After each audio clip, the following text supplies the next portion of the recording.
সমস্ত প্রার্থী যারা রিক্রুটমেন্ট 2025-এ অংশগ্রহণ করেছেন বা যারা অংশগ্রহণ করতে যাচ্ছেন, আপনারা পর্ষদ সভাপতি এর গুন্ডামি দেখেছেন। ডাইরেক্টলি ধরে ধরে বের করে দিচ্ছে।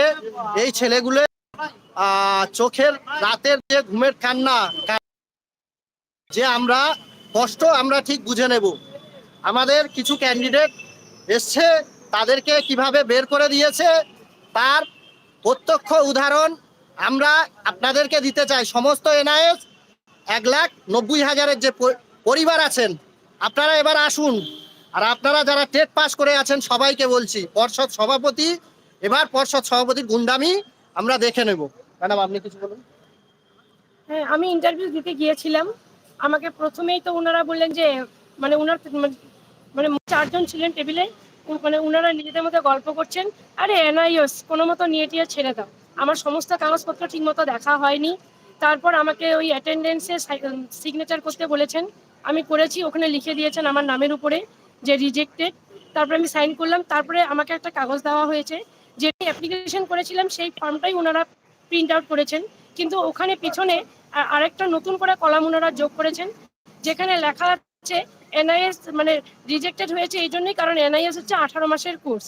আর নিচে দেওয়া আছে, ডিক্লারেশন কথাটা দেওয়া আছে যে আমি মানে যা উপরে দেওয়া আছে সবকিছুই সত্য, সবকিছু জেনে শুনে সজ্ঞানে আমি সই করে দিচ্ছি। তখন আমি কমপ্লেন করলাম যে না, আমার তো মানে আমি যে ডিএলএড করছি সেটা তো 18 মাসের না, তাহলে আমি কেন সাইন করব? ওটাকে আপনারা ঠিক করে দিন, কারেকশন করে দিন। ওনারা বললেন না, আমরা কারেকশন করবো না, আপনার ডিএলএড 18 মাসে। তারপর আমি আমার দিলাম সার্টিফিকেট আর মার্কশিট, ওনারা চাইলেন। চাওয়ার পরে ওনারা নিয়ে গেলেন উপরে। তারপরে নিয়ে এসে ওনারা পারলেন না প্রমাণ করে দিতে। তারপরে ওনারা বললেন যে আরে কিছু না, আপনারা তো ইন সার্ভিস, তো আপনারা তো 6 মাস প্র্যাকটিস টিচিংয়ে ছিলেন না, তাই আপনাদেরকে 18 মাস বলা হয়েছে, ওটা কোনো ব্যাপার না, আপনি সাইন করুন। আমি তারপরে বললাম তাহলে আপনারা লিখে দিন আমরা ইন সার্ভিস ছিলাম, তাই আমরা 6 মাস করিনি। আর যদি আপনারা মেনেই নিচ্ছেন যে আমরা 6 মাস মানে আমরা পারবো না, মানে আমরা ইন সার্ভিস, তাহলে এত সমস্যার কথা। তারপরে ওনারা প্রথমে ধমকালেন, আমি যখন সাইন করতে রাজি হলাম না, তারপরে আমার সাথে যথেষ্ট ভালো ব্যবহার করলেন। আমাকে ওয়াশরুমে পাঠালেন, আমার জন্য জল নিয়ে আসলেন, আমাকে বসতে দিলেন, আমাকে অনেক ভালোবাসা দেখালেন। তারপরে ওনারা সবাই একে একে করে আসলেন, খুব নম্র ভদ্রভাবে আমাকে সাইন করতে বললেন। আমি বললাম না, আমি কিছুতেই সাইন করবো না। তারপর ওনারা বললেন না, সাইন করে দিন, কিচ্ছু হবে না, আপনি করে দিন, না হলে কিন্তু আপনাকে বলে দিব আপনি অ্যাটেন্ড দেননি। আমি বললাম কেন, আমি তো অ্যাটেন্ডেন্স দিয়েছি, আমার সাইন আছে, আমার কাছে প্রমাণ আছে আমি অ্যাটেন্ডেন্স দিয়েছি। তারপরে ওনারা আরো ভালোভাবে বললেন। আমি বললাম উপরে স্যারের সাথে দেখা করতে যাব। ওনারা বললেন ঠিক আছে, আমরা তো পারবো না, আপনি যান, 2তলায় নাহলে 3তলায় আছে, অ্যাপয়েন্টমেন্ট নিয়ে আপনি দেখা করেন। তারপরে একটু মানে যা মানে পুরো কেমন একটা সরগোল পড়ে গেল। তারপরে কোনো একজন স্যার, আমি ঠিক চিনি না, উনি আসলেন, এসে আমার সাথে যথেষ্ট দুর্ব্যবহার করলেন।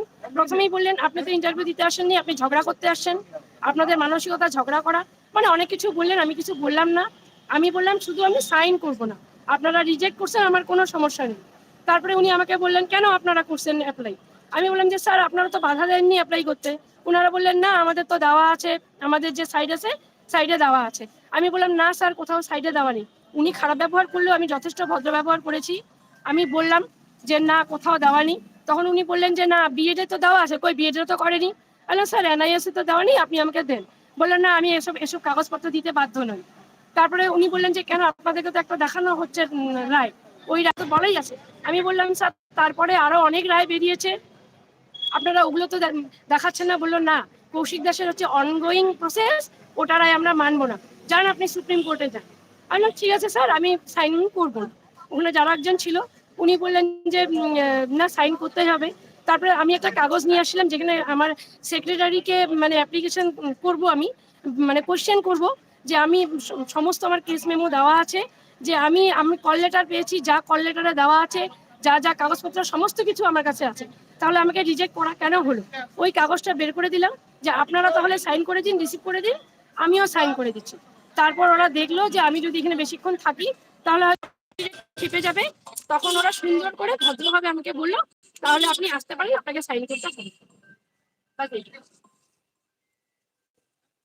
সমস্ত এনআইএস ডিএলএড ভাই বোন যারা আছেন, আপনারা লাইভ ইন্টারভিউ এর কথা শুনলেন সবকিছু। এবার আপনারা সবাই মাঠে নামুন। আমরা আজ যে কর্মসূচিগুলো নিতে চলেছি এবং ভবিষ্যতেও যে কর্মসূচিগুলো নেব আপনাদেরকে পাশে চাই। ধন্যবাদ। এই পর্যন্ত আমি সমাপ্ত করলাম।